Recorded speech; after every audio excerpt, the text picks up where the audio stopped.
Hello, I'm Firefighter Graham Redding here at Rewley Road, Sill, and today I'm honoured to be joined by veteran firefighter and ex-Chief of Oxfordshire Fire and Rescue Service, Maurice Johnson, OBE. Maurice, how are you? Good afternoon to you. Yeah, I'm well, thank you. And you've not travelled far to be here today, have you? You live just down Botley Road, so not far from us. On the outskirts of the city. Okay, and we've got you in. We're going to do a few questions, and well, I'll fire right from the beginning. When did you join the fire service? Late 1958, 59. 1958, and when did you retire from the fire service? In May of 1997. So 58 through to 97, so that's 42 years? 40 odd years. 40 odd years. Yeah. And obviously in that time you moved around quite a bit, so you didn't start in Oxford, you've not always been Oxfordshire. Joined in London. Joined in London, did a few years in London. Where are some of the other places that you've been? I moved to the south coast to County Borough in a town called Eastbourne, then I served in Wiltshire and Gloucestershire, Shropshire, Wiltshire, and Norfolk, Cambridgeshire. Hey, I almost lose sort of a memory of all that. Yeah, I bet. And did you come to Oxfordshire as chief? Did you step into a chief role when you came to Oxfordshire? Or did you come... I was a deputy in Norfolk, which is another place that I've worked. Yeah. And then what year did you come into, so what year did you join Oxfordshire? 85. So 85. Actually, I joined on the 1st of April 85. Okay, so 1st of April 85, and that was through till 97 when you retired. That's right. And obviously over that time you've seen a lot of changes. And there's been, and then I'm guessing as chief of Oxfordshire, there's changes that you've seen, changes that you've implemented as well. Anything that sort of stands out over that career? Well, inevitably change is forced upon you to a degree, but I think, you know, equipment, uniform, communications, and also our control room, which of course is no longer with the brigade, but that was quite significant. So it took a long time and a lot of money to bring it about across the whole brigade, but yeah, we made a few changes to the benefit of and then everybody. I mean we've just been having a chat with the watch upstairs over a cup of tea, and one of the things that you were talking about the change was some of the RTC equipment that we carry for vehicle collisions. You just tell us a little bit about that, the cutting equipment that... Yes, well, we introduced it. It was predicated originally in America, who had longer history than we had of a major equipment in that respect. But then we developed a rescue tender based at Killington Station. Yep. But we also placed a very formidable array of equipment on every pumping appliance in the brigade, so that no matter where they were, something could be done to initially rescue people in any circumstance, not just road accidents. Yep. And while heavier equipment was on its way via the rescue tender, so it was a dual role supporting system that that's the same system that we've got now. We have the rescue tender still at Kidlington. We carry equipment for RTCs, but when we go to anything with a lorry or anything sort of bigger than a van or even a car, we call upon the rescue tender, and they've obviously carry the bigger equipment. What other? I mean, you obviously there's been procedures have changed over the years. Personnel have changed. Some of the other changes that you've seen, we were talking, you were mentioned a lady that joined in the early 90s that you sort of recruited as one of the first female firefighters. Oh yes, when I was in Norfolk, yes, I recruited, I think she probably was the first female firefighter in the British Fire Service. Yeah, I think she was. It was as a junior firefighter, although she subsequently transposed and did the full training course to become a full-time firefighter. And yes, I mean, in this brigade, as you know, we had a very considerable number of retained or community female firefighters, and I was pleased to say when I retired we also had one or two that were stationed at this station. Yep. In fact, I remember making all of the necessary physical alterations to the station to accommodate them and what have you. And we've still gone from strength to strength. Yeah, and it's still something we're working on. We're still trying to recruit. You know, we have ladies' days and to try and help recruit, but we do. You know, there are females on the watches here, still working hard. And obviously the equipment's changed. We've got some of the equipment behind us. Obviously to my side, we've got the equipment that we wear now. To the right, we've got some of the old equipment that we've managed to dig out. Did you wear any of this? The plastic leggings, but not the tunic. The tunic is called a teled tunic, which this brigade did embrace. Okay. But unfortunately had problems with heat dissipation, which it wasn't popular. But I'm well aware of what it's called. I think they call it Tuaron Gold. The new equipment, which of course has all the insulative characteristics and that we're looking for.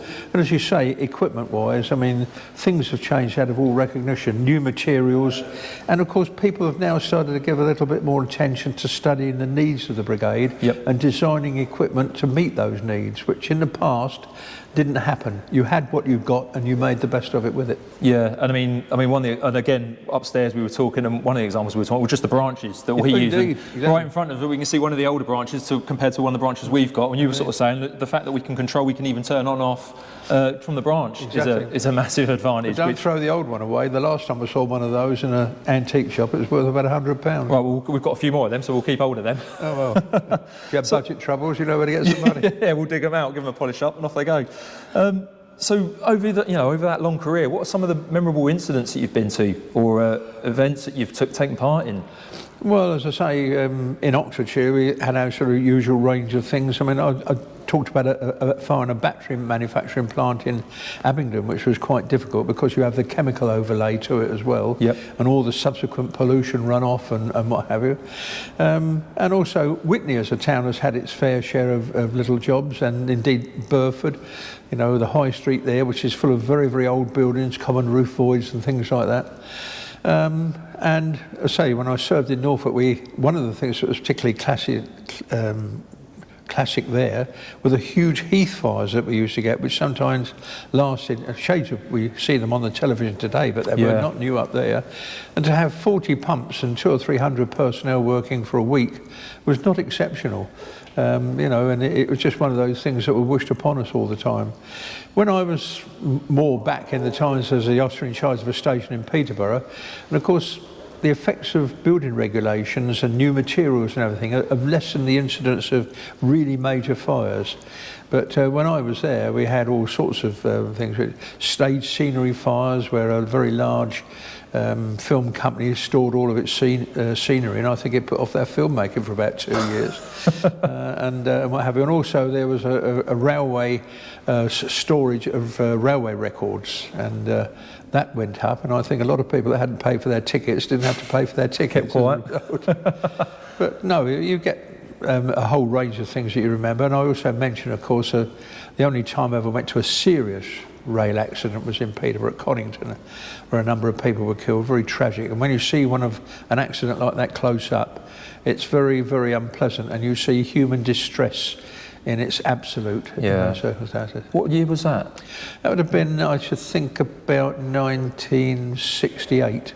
Okay, and you sort of mentioned that earlier on, that sort of one of the reasons that you sort of moved and you've worked your way up the chain is to sort of almost get away in a way from that front line, and so you can make an impact and make changes. Is that what sort of drove you to? Well, in a way, yes. But the other thing is that when you attend an incident like that, or other ones, there's a wonderful place called Death Hill that used to be on the old A1 in Cambridgeshire, South Cambridgeshire, near St Neots. And one day, a lorry transporting a Caterpillar tractor collided with the side of a coach, and it ripped the side of the coach out, and people were tossed about like dolls and torn in pieces, literally. And you felt helpless. And one of the things I wanted to do was to be able to equip people to be able to do the job in a meaningful way, so that in future they didn't feel as helpless as I did, very much so on that occasion. Yeah, that's understandable. What about jobs and incidents as Chief of Oxfordshire Fire Service? I mean, you had during your time, we had the storms in -- you had Windsor Castle fire. I didn't obviously attend that because that's in Berkshire. We had our own range of incidents. I said at Burford High Street, we had a couple of very awkward incidents, and at Witney as well. Within the city, I didn't very often tend to attend incidents there because we had the benefit in those days of a station officer riding the machine, which gave a degree of seniority in the first attack, which usually meant that it was kept well under control. We did have a couple of school fires, one of them where we had to literally cut the wall away with a disc cutter, right, so that we could get the HP in. I think it's St Mary and St John, I think it's called, in the south of the city. That's quite a few years ago. And in Henley, there were one or two jobs down there that caused a bit of controversy. But as I said, as a chief, your responsibility, and when you attend an incident, is not so much to take charge and control it, is to be there as a source of information and to be able to obviously liaise between the different services. I always took the philosophy that I got good people who were capable of dealing with the practical aspects of the job, and I left them to do it. And all I did, I coordinated things and helped them with the resources that they needed. So once you retired as chief from Oxfordshire, what did you then go on to do? Oh, I did a few years as what's called an expert witness on fire matters for a solicitor's firm. And then when my knowledge, as it inevitably does, become dated, I served for 8 years as what is grandly called a non-executive director on the Oxfordshire Ambulance Service, before it was subsumed into the South Central and I was made redundant. Okay, and then after that was it, retirement? Well, I did a few odd jobs. I mean, I go and sweep and do the fire alarm systems in the playing pavilion opposite where I live, just to make myself useful. And of course, being by myself now, I always sort of say that one of the good things about having served in the fire service is in those days we had to do our own housework. I learned how to cook and clean toilets, so I'm fully skilled in all the different range of things you need to know. Give us a cleaning the heads later if you want. I'll give a demonstration. You can show me how it's done. Okay, so you were awarded an OBE. What was that for? Well, I have had several responsibilities with the Fire Services Benevolent Fund, now called the Fire Service Charity. Yep. I did other charity work, which is neither here nor there for this sort of thing. But and also I served on working parties with the Home Office, as they're required to do when you've been a chief officer for a fair length of time. I think I was for about 9, 10, 11 years. You know, you expect the brigade to be able to run itself to a certain degree, and you must use your time and your knowledge and your experience to the benefit of everybody. And we were working on the development of radio systems, new uniforms, communications and what have you. And the net result was that presumably people thought that my contribution to it was worthwhile acknowledging. I was very honoured to receive it. But there is a saying that OBE means other blighters, use of blighter efforts. And that is singularly true, because first of all I was able to devote the time because the capabilities of people that I left behind in the brigade, and also, you know, because they too helped me in doing the things that I was doing very much so for the working group. So it was a multitudinous thing, and I take the honour genuinely for other people, not just for myself. Is an OBE awarded by the Queen? Or? Yes. So you'd met her before, you'd been awarded a medal before that. Can you remember what she said to you either time, or? But on the second occasion, it was after the unfortunate incident at Windsor Castle, and she did mention that she was aware that personnel from this brigade had attended, and unfortunately I said, I'm sorry that fire damaged your house. I should have said something, your castle or something like that. But as I didn't have my head chopped off when I left, I presume that she didn't upset us. I wasn't too upset. You're a big angler, do a lot of fishing. In my life, I've tried to do things, sometimes well, sometimes not. So we've all played football and rugby and cricket and that. And I've more often got hit with a cricket ball than hit it. But the one thing about angling is you can do it all the way through. I was only fishing yesterday out at Northmoor Loch, for instance, and, you know, I thought to myself as I staggered along with my trolley, you know, I'm lucky at my age, near 84, you know, to be able to walk, let alone do anything like that. But it gets you out and gives you a focus, and you see nature and you appreciate the world a little bit more widely. I mean, nowadays, more increasingly, that catching the fish, funnily enough, becomes like an ancillary thing to the whole experience. You know, what's the biggest fish you've ever caught? Is it biggest or heaviest? Well, funnily enough, we're sitting not all that far away from it. Right. I used to have I've still got it, but I don't think there are that many fish in Worcester College Lake. Right, okay. And many years ago I went round there, and I looked and I could not believe my eyes, because I thought that one of the Royal Navy submarines had arrived inland. And this thing swam by, and I borrowed a large piece of crust and with much trepidation cast it out, and this fish took it, and it was a carp which weighed 38 pounds. Wow. I've got some pictures of it at home. We'll have to see them. We'll pop round. Yeah, we'll pop down the Bartley Road and come and have a cup of tea and have a look. It's laying on the breakfast bar at the moment because somebody didn't believe I'd ever caught one that big, so I showed it to him. Yeah, we'll have to see it to believe it. Brilliant. And then any other hobbies that you do? No, not really. I mean, obviously I like sort of fiddling around with computers. I mean, the brigade has always been very well up with computing and what have you. I mean, we were in advance of many brigades in that respect, and have gone through the different phases of introducing it for administration work. And of course, when we had the control room, we had not one, but 2 computer-aided control rooms, both of which functioned very well indeed, thanks to Mrs. Ann Sadler, who was in charge of our control and communications. Incidentally, her husband also served in brigade. You may not be aware of that. Right, okay. Interestingly enough, she was senior in rank to him. I often wonder what the discussions were like when they were at home. I still see Michael and Anne, you know. Yeah. Probably similar to my discussion with my wife. I do as she tells me. Yes, exactly. You learn the hard way, don't you? That's it. So overall, over your entire career, what would you say your sort of favourite role has been? If you could pick, depending on rank, or was it as a firefighter, was it as a chief of Oxfordshire, was it in between somewhere, or is there one that sort of stands out that you, if you could go back to, you'd go back to? Well, I don't think that you can get away from it, if you've got the fire service in the blood, actually going to incidents.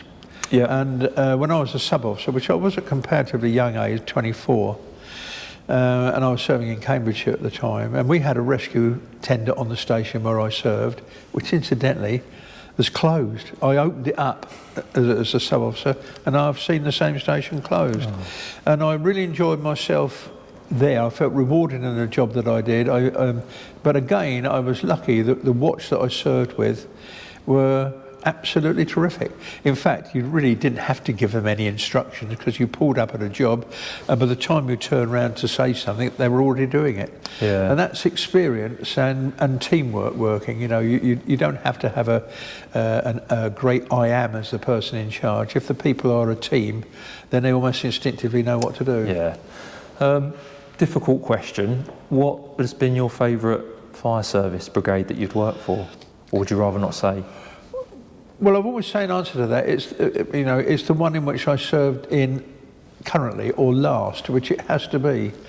All of them have got different aspects that I enjoyed. I mean, Norfolk was great because I was allowed to be, as the deputy, fairly autonomous. My chief was always out and away, even abroad and a lot and everything else, dealing with national things.